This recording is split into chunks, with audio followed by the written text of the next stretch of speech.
notre faveur. Nous l'avons appelé le ministère des anges. Répète après moi le ministère des anges. Et en faisant ce grand travail,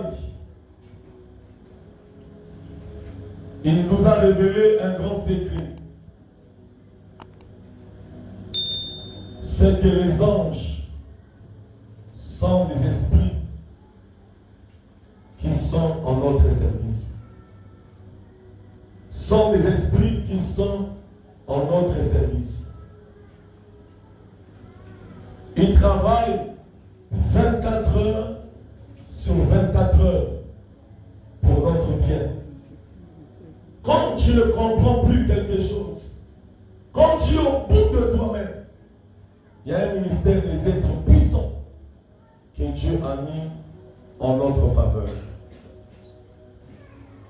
Et ce matin, nous l'avons consacré en montrant combien de fois la vie de Jésus, de la naissance jusqu'à l'ascension, a été soutenue par le ministère remarquable des anges. Donc ce matin, tout ce que je vais faire, c'est pour te dire, même Jésus qui était Dieu sur la terre, dans la chair, a été soutenu durant toute sa vie par un ministère remarquable des anges. J'ai pris un texte pour arriver à introduire ce que notre bien-aimé Kevin nous a encore rappelé hier, bien qu'il parlait du secours des anges dans la famille d'Abraham, la pensée d'Abraham. Mais il a rappelé ce que nous avons dit la semaine, que il ne faut pas que l'église tombe dans un piège. Le pasteur a dit les anges, et tu commences à invoquer Gabriel, je t'appelle, viens à mon secours. Nous avons dit, nous ne faisons pas ces choses. Est-ce qu'on peut dire amen? Non. Et voici un de ceux qui était avec Jésus, il s'appelait Pierre. Il a vu que le maître puissant, l'homme des miracles, est arrêté et il laisse sa vie. Il laisse son corps être entraîné. Il avait promis au Seigneur, quand tout le monde va t'abandonner sauf moi. Il a retiré l'épée d'un serviteur du souverain sacrificateur qu'on appelait Malchus. Il a coupé l'oreille. L'oreille est tombée à terre. Jésus se retourne, lui dit, remettez l'épée. Celui qui tuera par l'épée, lui-même aussi, il mourra par l'épée. Et il va ajouter quelque chose au verset 53. Bouge les versets, frère, ne dors pas. Au verset 53, nous avons lu, il va dire quelque chose que tu vas garder comme conseil. Penses-tu que je ne puisse pas invoquer mon Père? Je ne puisse pas invoquer qui?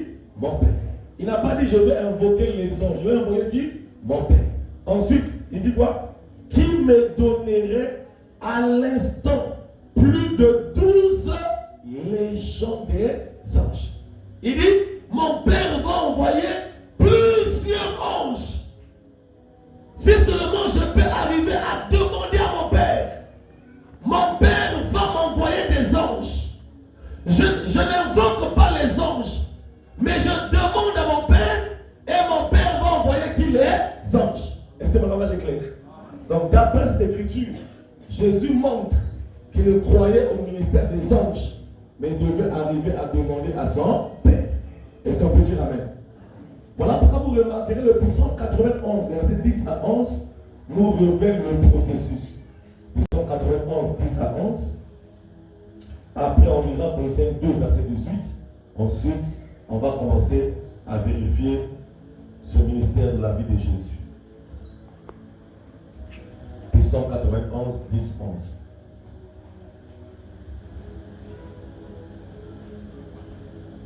Frérot, vraiment esprit ouvert pour gagner le temps. Aucun malheur ne t'arrivera. Ou bien, ne t'arrivera. Aucun fléau n'approchera de ta tente. Directement, c'est ma part. Il y a un niveau de vie, on peut te faire la guerre, ça ne te fera rien.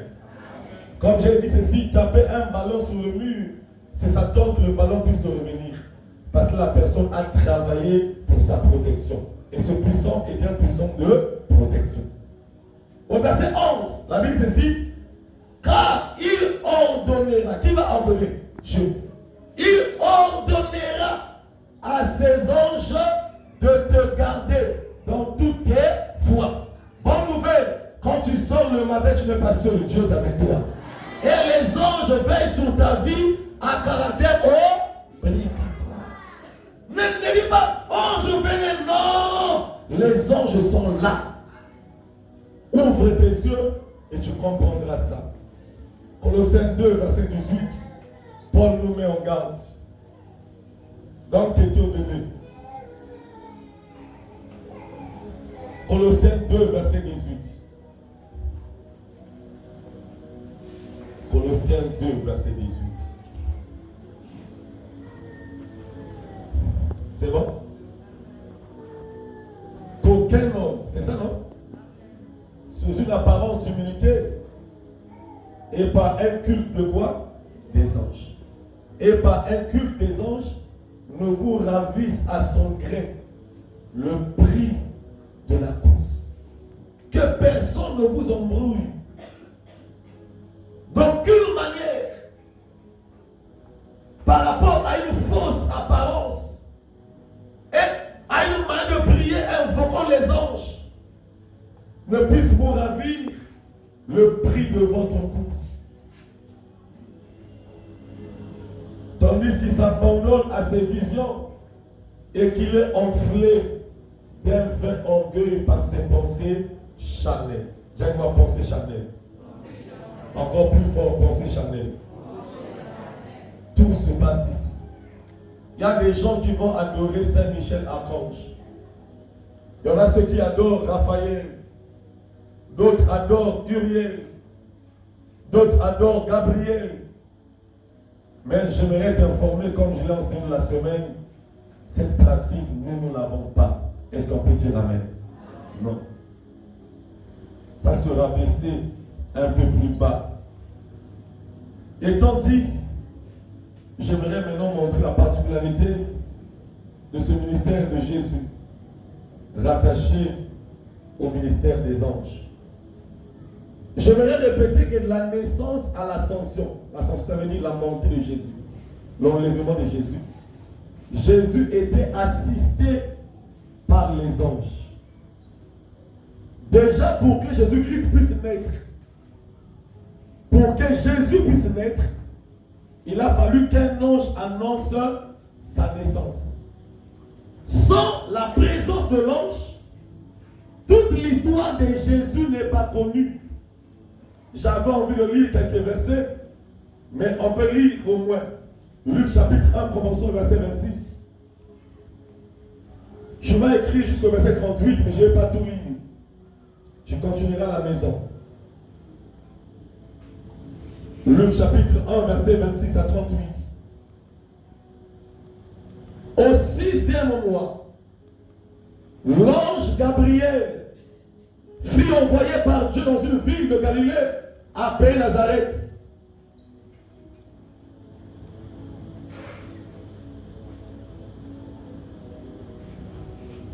Auprès d'une vierge fiancée à un homme de la maison de David nommé Joseph.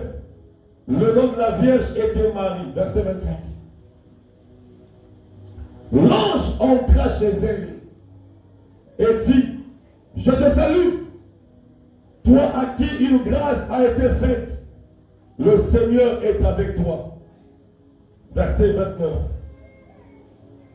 Troublée par cette parole, Marie se demandait ce que pouvait signifier une telle salutation. Verset 30. L'ange lui dit, ne crains point, Marie, car tu as trouvé grâce devant Dieu. Tu continueras à la maison, tu vas voir que tout ce qui va s'en suivre, c'est l'ange qui vient annoncer à Marie que tu vas mettre au monde un enfant qui sera un enfant remarquable. J'aime-moi un enfant remarquable. Donc, dès la naissance de Jésus-Christ, nous voyons la présence des anges. Et même, on Joseph après a appris que sa femme est enceinte. Joseph avait envie de se séparer de Marie. Et pour calmer Joseph, il a fallu que Dieu utilise un ange. Matthieu chapitre 1, le verset 20. Matthieu chapitre 1, le verset 20. Matthieu chapitre 1, le verset 20.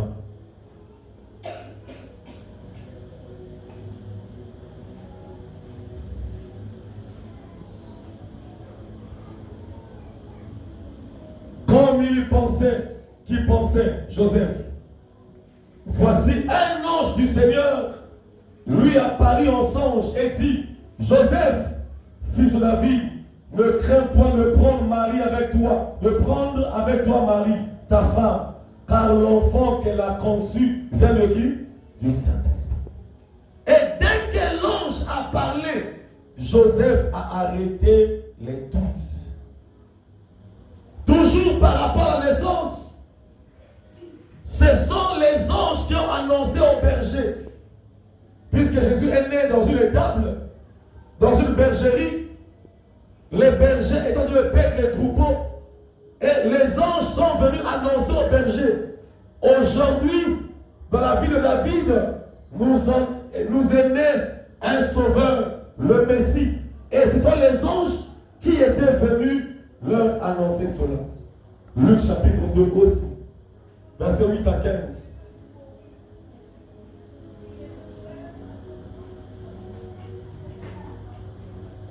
Luc chapitre 2, versets 8 à 15.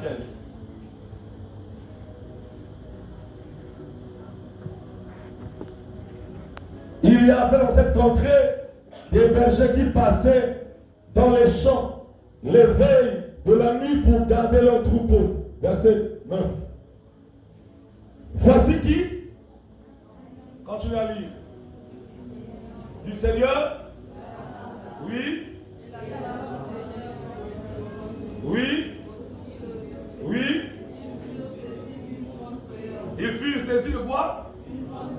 Oui. Mais l'ange leur dit quoi? Ne craignez point, car je vous annonce une bonne nouvelle qui sera pour tout le peuple sujet de quoi? D'une grande joie. Quelle nouvelle? Verset 11. C'est qu'aujourd'hui, dans la ville de David, il vous est né qui? Un sauveur. Qui est qui? Le Christ, le Seigneur. Verset 12. Et voici à quel signe vous le rencontrez, vous le reconnaîtrez. Vous trouverez un enfant emmailloté.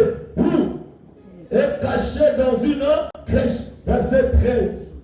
Et soudain, il se joignit à l'ange une multitude de l'armée céleste. Ça veut dire une multitude des anges. C'est vrai, non? L'armée céleste, ce sont des anges. Continuons.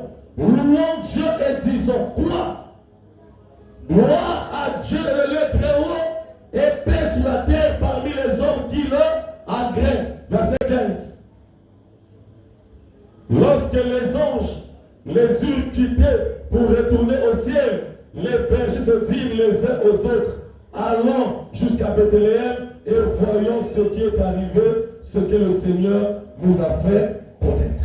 Donc nous voyons que du début de sa naissance, le ministère des anges était là. Pasteur, pourquoi? Parce que les anges sont là pour nous faciliter la vie. Est-ce qu'on peut dire amen?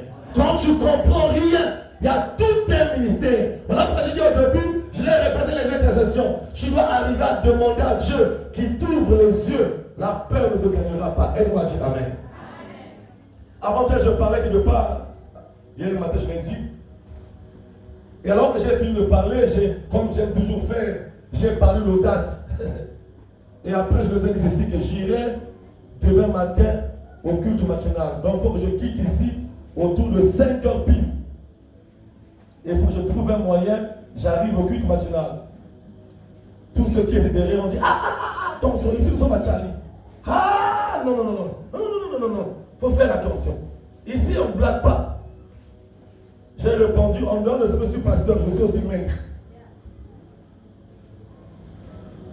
Et les mamans qui étaient restés avec nous autour de 2 heures, pendant qu'on causait, ils ont dit, maître en quoi? J'ai dit, maître en tout. Ça veut dire, si quelqu'un ose me rencontrer en route pour me tuer. En réalité, avant qu'il me tue, il faut d'abord que moi je me tue. Et autour de 2 heures, il y a eu bagarre. Donc les jeunes se battaient, cassaient tout, faisaient la pagaille. Le pasteur Landry avec pasteur Druc m'ont dit, l'homme de Dieu, faisons ça vers les 5h45. J'ai dit non, moi il faut que j'arrive en Baka, à Chimamoka à 6h. Donc c'est pas possible que je passe 5h45. Non, non. Et j'ai des réveils de mon téléphone, 4h45 avec des avances. Ça a sonné. J'ai bougé. Hey, allons-y. Il dit, on va pas. Il dit, allons-y. Après, ils sont allés faire pipi. Après, j'ai dit, si vous restez, moi je vais partir. Il dit, mais il n'y a personne. J'ai dit, moi je marche jamais seul. J'ai des gardes qui marchent avec moi. Après, ils ont dit, ça où? J'ai dit, il faut que je prie que Dieu vous ouvre les yeux pour voir les gardes. Je prie ce matin, Dieu ouvre les yeux pour voir les gardes qui sont là. Après, nous avons marché. Après, l'un voulait encore faire pipi. J'ai encore ajouté. Moi, quand je sors et je vais quelque part, je ne vais jamais faire pipi et je ne vais jamais faire caca. Il dit, comment? J'ai dit, je règle l'appareil. Il dit, oh, il ne faut pas dire. Je dis, je règle l'appareil. Jusqu'à demain, quand j'irai à la maison, c'est là que tu vas fonctionner. Il a dit, oh, c'est pas possible. J'ai dit, je te dis la vérité. Je suis arrivé chez vous hier, ici à quelle heure? J'ai dit 21h au moins au pire. J'ai dit, depuis hier à 21h, tu m'as vu se lever avec les barres. Non. J'ai pris le jus, on m'a donné de l'eau, les biceps, mais l'appareil est réglé. Dieu m'a réglé. Et j'ai dit, c'est pas possible. Il a dit, ah, dans le fond que j'ai vu, j'ai dit, fais pipi ici, là. Sans attaque, je suis là, je suis en sécurité. On arrive au goudron, pas de moyens. Donc tout le marché là, terminus, pas de moyens. Obscurité totale. J'ai dit, on avance. Quelque part là-bas, on trouvera toujours un moyen. Ils ont dit, papa, Zad que la loi, parfois que mon bébé noir dans le milieu. J'ai dit, moi, c'est bébé blanc. Ça veut dire, quand il y a les noirs, les blancs chassent les noirs. On a commencé à marcher. C'est comme si il y a un moyen qui est quelque part là-bas devant. Après, j'ai dit, ça c'est un moyen là-bas, c'est là-bas qu'on va rencontrer. Quand ils sont arrivés, l'un d'eux a dit ceci. Ah, l'homme de Dieu, je fonctionne avec la foi. Je fonctionne avec la foi. J'ai dit ceci. D'abord, moi j'ai 1000 témoignages. Frère Vano et frère Luc ont venu chez moi. Frère Vano avait été malade. En réalité, il y a des maladies. Ça demande de sorte que vous vous séparez des récipients avec celui qui est malade. Moi, ma femme connaît ça. Quand elle ne peut pas descendre, on doit faire un commandant, on doit chercher le gobelet pour frère X. Il dit non. On doit boire les mêmes gobelets, les mêmes cuillères et les mêmes fourchettes. Je ne connais pas ça. Alors, quand j'ai dit cela, le pasteur me dit ceci. Pasteur, tu dis la vérité? Je dis oui. Mais vous épargnez au moins les bébés et les enfants. J'ai dit non. Et les enfants aussi. Il dit, ah, ça là, ce n'est plus la foi. Ça, c'est une grande foi. J'ai dit, moi, ça m'étonne de voir des chrétiens qui sont ordinaires. Le chrétien, c'est un homme mystique. Un chrétien est un homme mystique. J'aimerais vous dire, si les gens ne vous trouvent pas mystique, vous n'êtes pas encore chrétien. C'est-à-dire, quand tu vis, il faut qu'on puisse se trouver mystique. J'ai un grand, une fois m'a écouté dire ce même langage, il m'a dit, destin, on peut parier. Un jour, tu vas souffrir des situations si je ne fais pas attention. Après, il m'a dit, moi aussi j'étais jeune. J'ai dit, j'avais quel âge? Il m'a dit 51 ans. Je lui ai dit, mais on n'a pas trop l'écart. Il a dit ceci, je faisais comme toi. Mais quand j'ai eu l'attaque, j'avais dit, je ne ferai plus jamais ça. Tu sais, ça me fait mal de voir des gens qui disent qu'ils sont protégés et qui reçoivent des attaques sur leur corps. Je pose la question. Quel est cet homme qui peut arriver à m'attaquer et ensuite arriver à dormir en paix sans me voir dans un songe? C'est que c'est un fou. Pasteur, comment? C'est pas possible. L'écriture atteste. Ne touchez pas à mes ouins. C'est-à-dire, quand Dieu a oué quelqu'un, Dieu exige que personne ne le touche. quand j'étais ignorant que je voyais ça. Mais dès que j'avais pris à ces choses-là, quand je me réveille le matin, même quand je rentre à 23h, j'ai dit souvent ceci, la voie que j'emprunte, s'il y avait des bandits, avant que j'arrive, je sais que ce n'est pas eux-mêmes. C'est toi qui commandes ce que tu veux voir. Donc, tu peux dire avance, quand j'arriverai là-bas, je vais faire ceci. Tout ce que tu dis, c'est ce qui arrive. Pasteur, comment on fait ça? Quand tu es conscient du ministère des anges. Et j'ai encore ajouté, si cette voiture peut arriver à rouler et que tout le monde puisse mourir, sauf moi.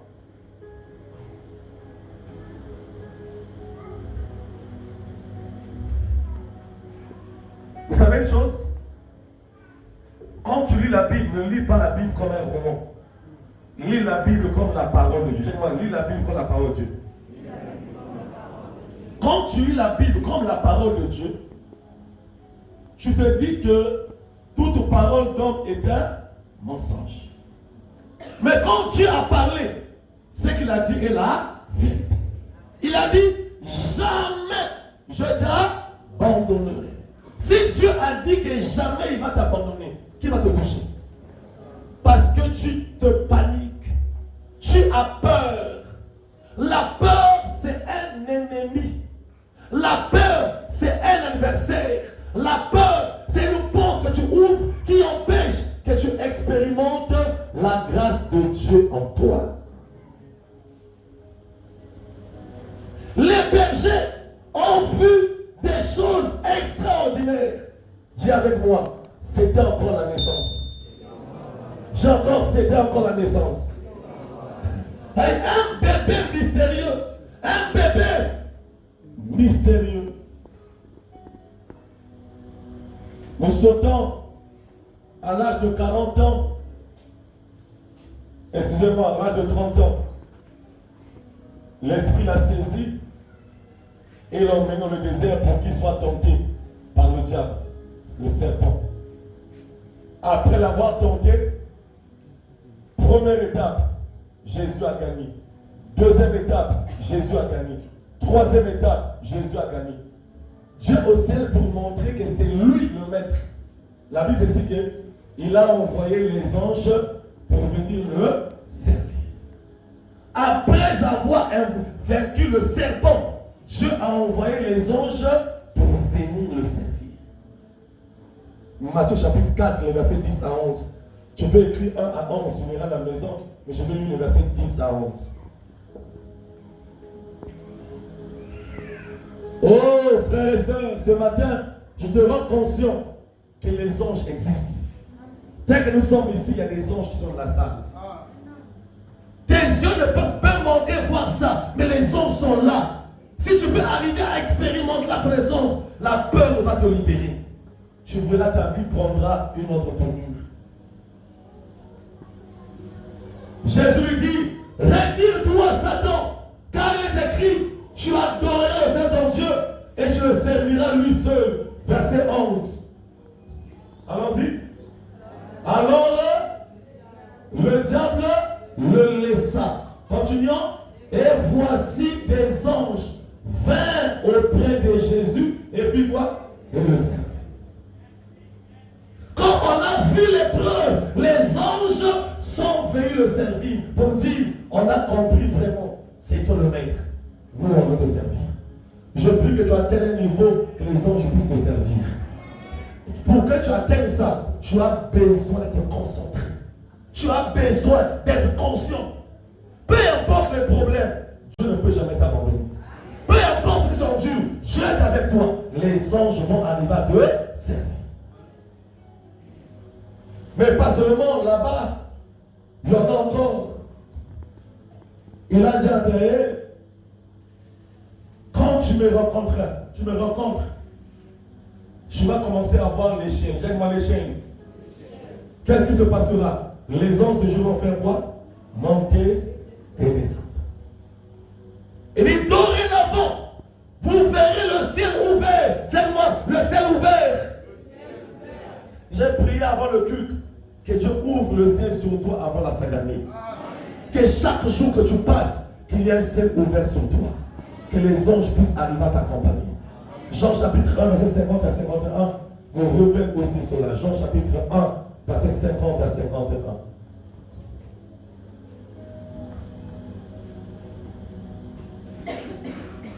Jean chapitre 1, verset 50 à 51. Jean chapitre 1, 50, 51. On peut? Jésus lui répondit, parce que je t'ai dit que j'étais vu sous le figuier, tu crois? Continuons. Tu verras de plus grandes choses que celle-ci. Quoi? Il lui dit, en vérité, vous verrez désormais le ciel ouvert et quoi? Et les anges de Dieu monter et descendre sur le Fils de l'homme. Nous remarquons qu'à chaque étape, depuis la naissance, comme Marie, à chaque étape, Jésus est soutenu par les anges.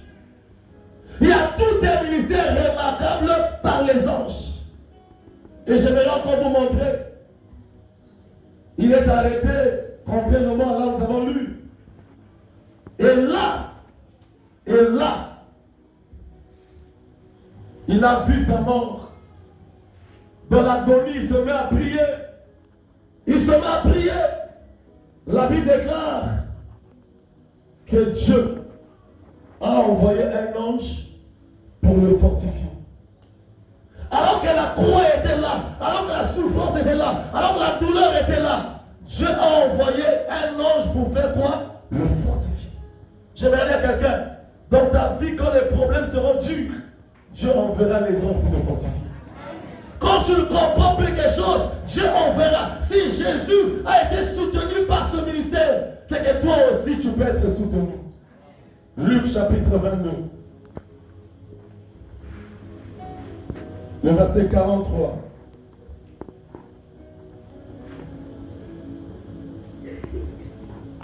Luc chapitre 22, verset 43. Alors un ange lui apparut de quoi? Du ciel. Continuons. Pour le fortifier, pour l'encourager. Pourquoi? Mets le verset après, frère, pour montrer. Allons-y. Des fois, ça m'a dit. Et dans l'agonie, il priait, devait comme quoi? Comme des grumeaux de sang qui tombaient à terre. Il y a un niveau, quand tu n'arrives plus, quand tu es au bout, les anges seront là pour te dire, continue à prier, continue à chanter, continue à croire, continue à avancer. Voilà, tu remarques, tu as envie d'abandonner, mais tu n'abandonnes pas. Parce que une grâce se repose sur toi. Une force se repose sur toi. Et Jésus a été fortifié. Et tu verras qu'après cela, il a dit, Père, non pas ma volonté, mais que ta volonté puisse arriver à se faire. Autre chose, il est crucifié, il est enseveli. Et les femmes veulent venir embaumer le corps. Mais elles se disent entre eux, qui nous roulera la pierre? Qui va nous rouler la pierre? Parce qu'elle avait placé sur la grotte une grosse pierre pour empêcher qu'on puisse arriver à voir le corps de Jésus. Je vais te dire, même si on a bloqué votre famille, il y aura des anges qui vont rouler la pierre. Même si on a tout bloqué, Dieu enverra un ange pour arriver à rouler partout on a bloqué au nom de Jésus. Les femmes ont dit qu'il nous roulera la pierre. Dis-moi, un ange roulera la pierre. J'entends un ange roulera la pierre. Les femmes sont abattues, les femmes sont fatiguées, les femmes n'espèrent plus quelque chose. Elles ont dit, notre maître est parti, mais Dieu a toujours une méthode. Matthieu chapitre 28, verset 2 à 7. Matthieu 28, verset 2 à 7.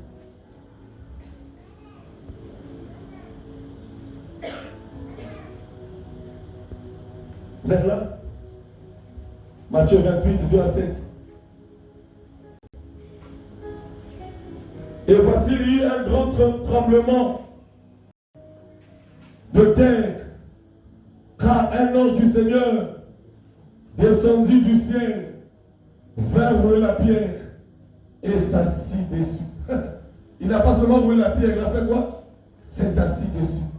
Verset 3.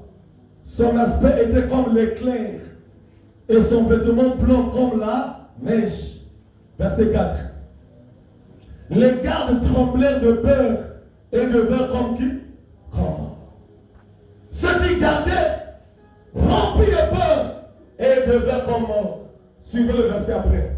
Mais l'ange prit la parole et dit aux femmes, pour vous, ne craignez pas. Information, ce qui fait peur aux autres ne va jamais te faire peur. Ce qui fait trembler les autres ne va jamais te faire trembler. Il dit, mais pour vous, ne craignez point. Et ils peuvent arriver à se paniquer. Toi, ne panique pas, ton Dieu au contraire. Ton Dieu maîtrise la situation. Voilà pourquoi, peu importe le problème, quand ça me dérange, et quand je suis sûr que Dieu est avec moi, mon cœur est son Père. Parce que Dieu a le dernier mot sur la vie de l'homme. Il dit, mais pour vous, ne craignez pas, car je sais que vous cherchez Jésus qui a été crucifié. Le verset après.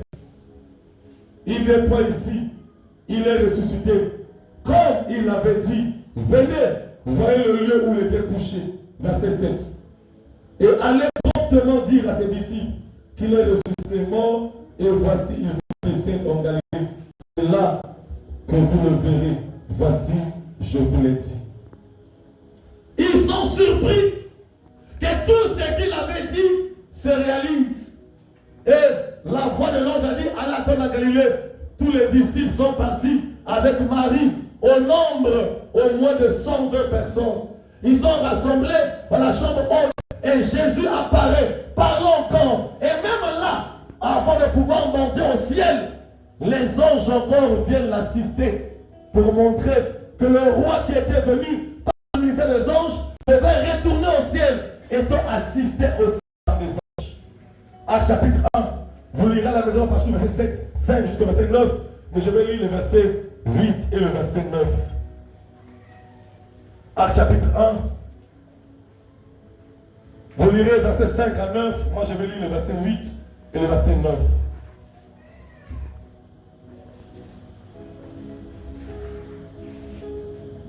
Mais vous recevrez une puissance, le Saint-Esprit survenant sur vous, et vous serez mes témoins à Jérusalem, dans la Judée, dans la Samarie et jusqu'aux extrémités de la terre.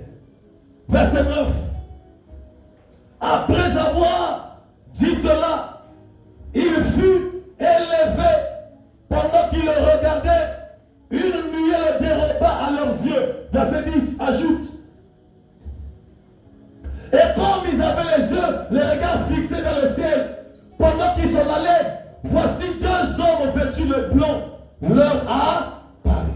J'avais dit, il y a des moments où la Bible on appelle des hommes des anges. Les hommes vêtus en blanc ici, ça part des anges qui étaient venus assister que le maître puisse être enlevé. J'ai une bonne nouvelle pour toi. Depuis à la fin de la vie de Jésus, nous avons remarqué que les anges étaient en action. J'ai une bonne nouvelle pour toi. Le ministère des anges existe. Il y aura des moments où tu ne comprends rien, mais les anges seront là. Les anges sont là. Pasteur, pour faire quoi? Pour arriver à rassurer.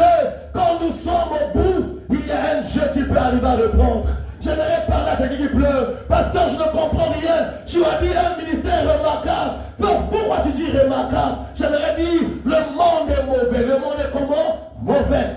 Il y aura des moments où les hommes se mettent en malheur. Tu auras besoin des secours des êtres qui sont puissants. Et les anges savent le faire. Frère, j'ai envie de vous dire une chose. Quand tu commences à prier, quand tu commences à avancer, il faut savoir aussi, les batailles, les combats, les ennemis vont arriver à se multiplier. Mais les anges seront là pour t'aider. Le frère Daniel craignait Dieu. Il aimait Dieu. Mais le pauvre Daniel était poursuivi par ses frères, qui voulaient son malheur, qui voulaient arriver à le voir souffrir. Mais Dieu avait un mot sur sa vie. Aide-moi à dire Daniel. Dis d'accord avec moi, Daniel. Dis encore plus fort, Daniel. J'aime la Bible. Emmène-nous rapidement, frère, au chapitre 3.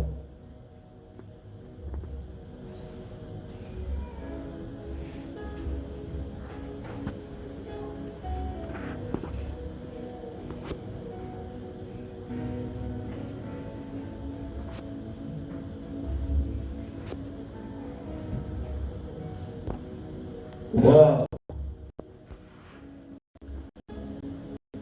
On a chapitre 3. Nous verrons d'abord les versets 24 au verset 26. Après, nous verrons au chapitre 6.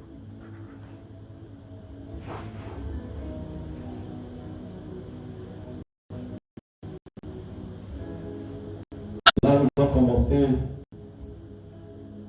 au verset 18 et je m'arrêterai au verset 22 ou bien 23. Le chapitre 3 parle de ses compagnons, le chapitre 6 parle de lui-même. J'ai dit, dans le chapitre 3, verset combien? Hein? Alors le roi Nebuchadnezzar fut effrayé, se leva précipitamment. Il prit la parole et dit à ses conseillers, n'avons-nous pas jeté au milieu du feu combien des hommes? 3 hommes liés. Continuons. Il répondit au roi, certainement au roi. Verset 25. Vas-y. Frère. Il reprit et dit, eh bien, je vois qui? 4 hommes sans lien. Ils ont jeté 3 personnes. Il va combien de personnes? 4 personnes. Ce qui est bizarre, les 4 personnes n'ont plus quoi de lien. J'aimerais dire, quand Jésus est en action dans votre vie, les liens de vos familles sont brisés. Quand Dieu envoie l'ange dans votre famille, les hommes sont étonnés, qu'est-ce qui se passe en toi? Les malheurs qui leur arrivent ne t'arrivera point, parce qu'il va ordonner à son ange de te protéger. Verset, on dit quoi? Qui marchait au milieu du feu et qui n'ont point de mal. Et la figure du 4e ressemble à qui? Ressemble à celle d'un fils de Dieu. Verset 26. Ensuite, Nebuchadnezzar s'approchait, excusez-moi, de l'entrée de la fournaise Adam et prit la parole, dit, Shadrach, Meshach et Abednego, serviteurs de qui? Du Dieu suprême. Du Dieu suprême. Sortez et venez. Et Shadrach, Meshach et Abednego sortirent du milieu du feu. J'aimerais le dire que ceux qui me suivent de loin ne me jugent pas. On connaît la grandeur d'un homme quand tu maîtrises les éléments de la nature. Dis-moi les éléments de la nature. Le monde que vous voyez, tout ce qui existe que vous voyez là, existe par rapport à 4 choses. 1. La terre. Dis-moi la terre. Derrière tout ce que vous voyez là, il y a la terre. S'il n'y a pas la terre, il y a l'eau. S'il n'y a pas l'eau, il y a l'air. S'il n'y a pas l'air, il y a le feu. Ce sont ces 4 éléments qui font le monde. Et Dieu, quand tu lis la Bible, tout ce dont il a appelé, il a permis que ces hommes arrivent à contrôler la matière. Qu'ils arrivent à contrôler la matière. Qu'ils arrivent à contrôler la matière. La matière est constituée de ces éléments que j'ai cités. Voilà pourquoi j'atteins ce niveau-là. Plus rien ne peut te faire peur. Esprit des eaux, tu peux contrôler ça. La puissance de l'air, tu peux contrôler ça. Les forces qui agissent par les foules, des tonnerres, ça ne te fera rien. On peut envoyer ça, ça n'aura jamais de sur ta vie. Et même la terre va reconnaître que tu es appelé fils du Dieu très haut. J'ai une bonne nouvelle pour toi. Ces hommes sont sortis du feu sans même que leurs habits puissent avoir l'odeur de la fumée. C'est que Dieu est grand. Dis à ton voisin, Dieu est grand. Dis-lui ça très bien, Dieu est grand.